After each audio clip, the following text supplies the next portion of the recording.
সংশোধনাগারে বসে বই পড়ছিলাম। হঠাৎ এক কনস্টেবল এসে বলল, তৈরি থেকো, বাড়ি যেতে হবে একবার। আচমকা বাড়ি যাবার কথা শুনে হতভম্ব হয়ে গেলাম। খারাপ ছাড়া আমার জীবনে ভালো কিছু হবে না, এটা ভেবে নিজের মনকে শক্ত করতে লাগলাম। দুপুর 3টে নাগাদ জেলখানার কুঠুরি থেকে বেরোলাম। জোনাদশেক বন্দুকধারী সমেত পুলিশের গাড়িতে বসলাম। কয়েক ঘন্টা পর গাড়ি আমার বাড়ির দরজার কাছে এসে দাঁড়ালো। কিছুটা আঁচ করেছিলাম বাবার শরীর খারাপের ব্যাপারে। অনুমান একেবারে সত্যি হলো, বাবা আর নেই।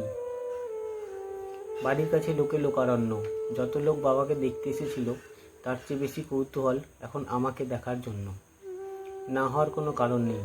যে ছেলেটা এই শহরের গর্ব ছিল, ক্লাসের টপার ছিল, চিরকাল রাস্তা দিয়ে মাথা উঁচু করে হাঁটত, আজ সে পুলিশ পাহারায় আসছে, দেখার আগ্রহ তো হবেই।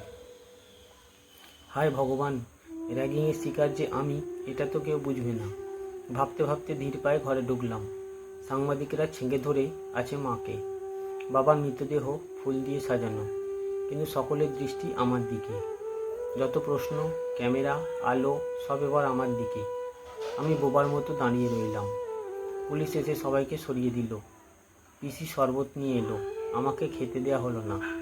সিল করা জলের বোতল, নতুন গ্লুকন-ডি আনতে হলো।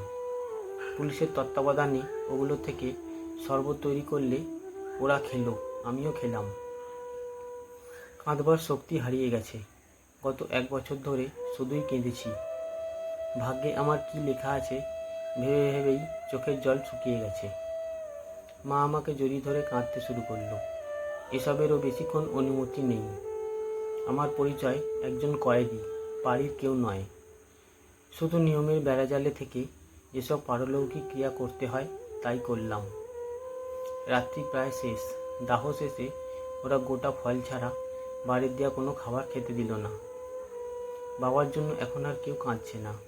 আত্মীয় স্বজন এখন আমার পরিণতি দেখে কাঁদছে।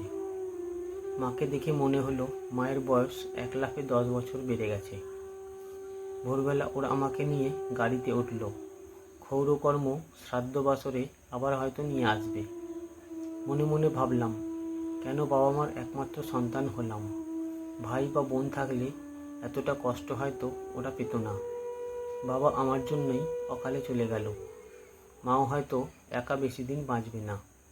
আর আমি তো কবেই মরে গেছি।